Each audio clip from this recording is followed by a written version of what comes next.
Welcome back to the channel. Welcome back to a brand new video. My name is Cossy. You're watching the player ratings of Arsenal versus Luton, 2-0 as done on the Cossy Arsenal podcast. Make sure you do subscribe to the channel. Enjoy the video. David Raya, 7 out of 10. I don't think he had a lot to do again. I don't think he really had a lot to do. Now, this is a game where I thought he would have a bit of fun. This is a game where I thought we would see David Raya get this kind of passes, long-range passes and all that kind of stuff, but he didn't, right? He really didn't. He decided to be organized. He decided to take less risks, and he decided to be the usual goalkeeper. Keep your clean sheet, help your team to a 2-0 victory, and move on. And what I like about Raya, he's now kept more clean sheets than any other goalkeeper in the Premier League. And I think he's going to win the Golden Glove because this Arsenal team are defending like the best in the world right now. But David Raya fills us with confidence. When he's in goal, you don't even mind. You don't even think about it unless he makes a mistake. You don't even realize that Arsenal have a goalkeeper, at the back. Of course, he did have a stinker against Luton away from home. But apart from that, he's been really consistent and really good. So 7 out of 10 for David Raya. The performance was just okay, didn't have a lot to do, and you can't blame a goalkeeper for really not having a lot to do. Benjamin White, 8 out of 10. Let's be honest, Ben White and Zinchenko were the best defenders on the pitch yesterday. And not just defensively, because I thought Zini was also very good defensively, but in terms of going forward, in terms of, engaging with the play, they were brilliant. There was that midfield thing that Ben White did, spinning around and spinning away from a Luton player that I really did love. It was almost ending up into a goal. Ben White has developed a lot, and I think we need to do another "I'm sorry" video. And this one is going to go to Ben White because we've got to say, "I'm sorry, we doubted you when we signed you. 50 million, too much." I don't think it's too much, right? And of course, we've got to give credit to Mikel Arteta, who has transformed him into one of the best right backs in the world right now.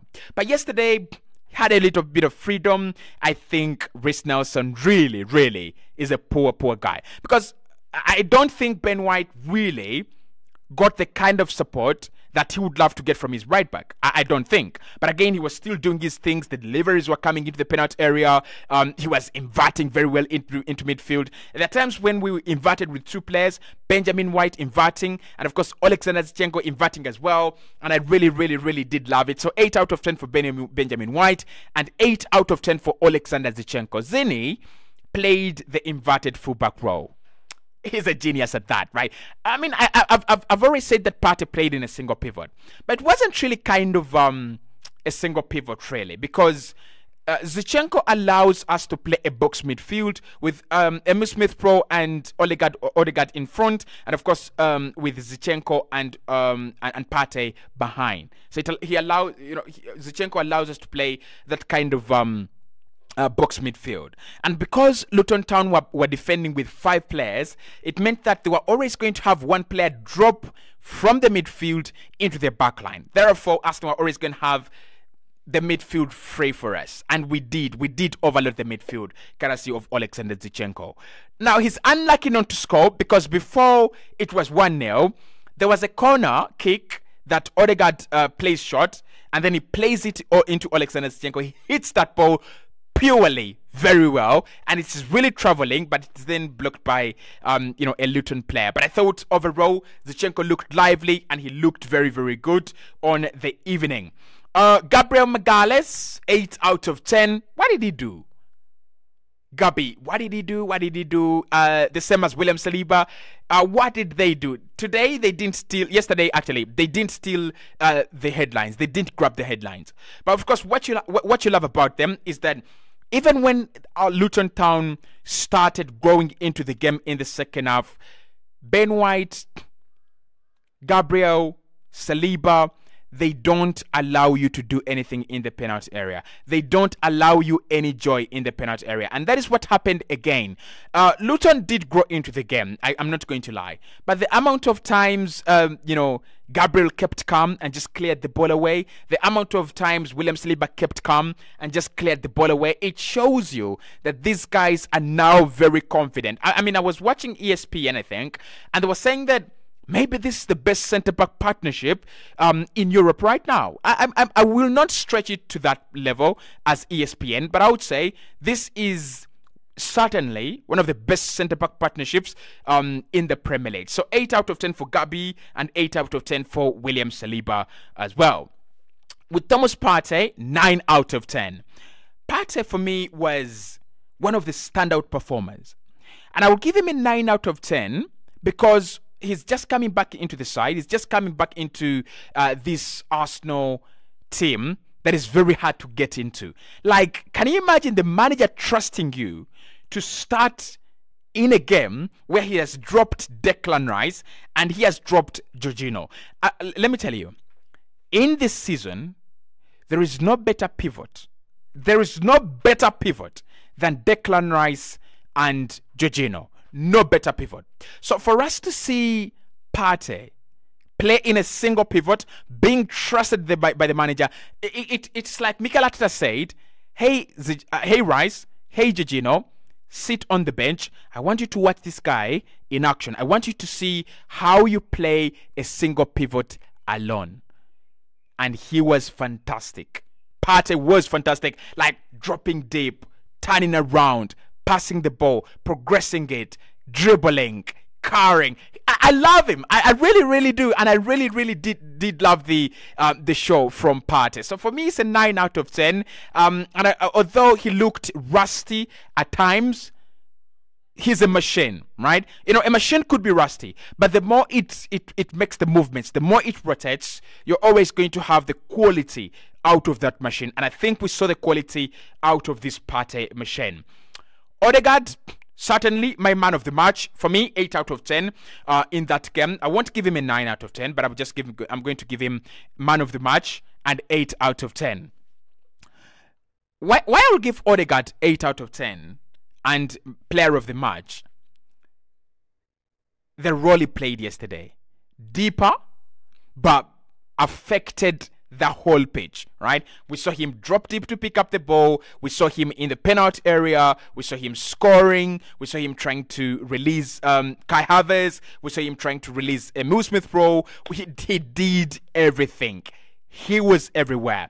And when you look at when you go and look at his heat map, Odegaard is sensational. That is the truth. Odegaard is sensational. He is not just a wonderful talent, and he's not just a generational talent. He is sensational. When we talk about players like Martin Odegaard, there are so many players that have tried to do what he does over the years as young talents, and they have failed. You look at Yuri Tillemans. He was supposed to be Arsenal's Martin Odegaard. He was supposed to be that kind of guy, and it really didn't work out very well. You look at players like Frankie de Jong, who I really, really like, but Frankie, if he could just be as good, as better as Martin Odegaard, world-class player. You look at players like Tune Koopmeiners at Atlanta, right? Koopmeiners is again one player that we regarded as generational talent. But with Odegaard, he's different. And I think this is what Arsenal have in him that many teams actually will never have. Because Odegaard is not Ozil, he is not Samuel Nasri, and he is not just Fabregas, and he's not Santi Cazorla. He's a player of his own. Like, you cannot compare him to anyone because his skill set looks different and his output looks different. His work rate, Ozil can never ever dream of having such a work rate. His technical ability in the final third, I don't think Cazorla was as effective as Odegaard in the final third. I'll say this. If Samuel Nasri had stayed at Arsenal, maybe Samuel Nasri is the player closest for us to compare to Martin Odegaard. Because I look at just Fabregas. His final touch, or Fabregas, was exceptional. Like, really exceptional. His leadership skills, by example, exceptional, just like Odegaard. But when I look at Odegaard dropping deep and you know, his class, you know, I don't think Fabregas ever achieved that, you know, class. And I think Fabregas was exceptional. But for me, Odegaard, when he is on the pitch, he gives you the vibes of Kevin De Bruyne. He gives you the vibes of an Iniesta, Xavi.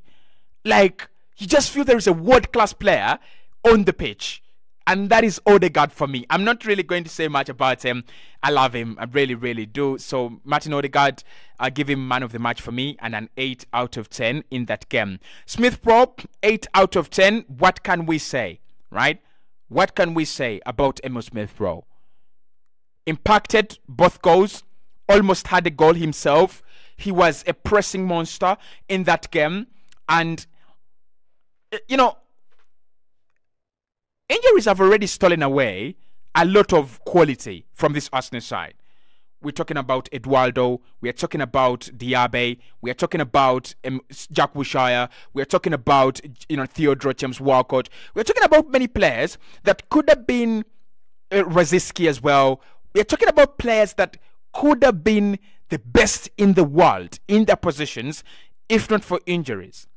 We are talking about Diaby. We are talking about Tomasi Rosicky. These players could have been the best in the world in their positions. Emil Smith Rowe, I pray, doesn't go down that route, right? And I still want Arsenal to keep him, because I know there is quality in there. There is a quality player in Emil Smith Rowe. But then the question remains, and the question becomes, can Arsenal really do whatever it's needed? You know, can we keep him regardless of the cost? Because clubs are going to come in for him, right? Yesterday, exceptional. Pressing monster, dribbling monster, assisting, doing all the right of kind, you know, all the kind of right things. Leandro Trossard, 7 out of 10. Trossard was not bad on the evening as well.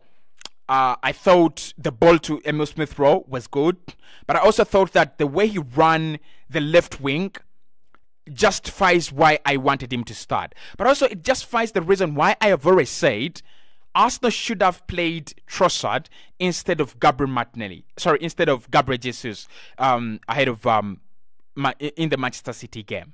But Trossard was good. 7 out of 10. Reece Nelson, I'll just give him a 7. I was confused a little bit by what he was trying to do at times. He was, you know, very defensive, back-minded, playing the ball back a lot of the time. But we'll just give him that a 7 out of 10. And Kai Havertz, 7 out of 10.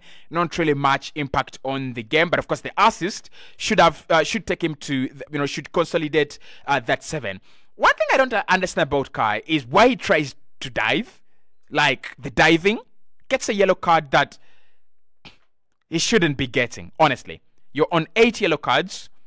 You don't get a yellow card against Brighton. That keeps us in a much better place, right? But what I would say is Mikel Arteta should actually play Kai in the Brighton game and let him get a...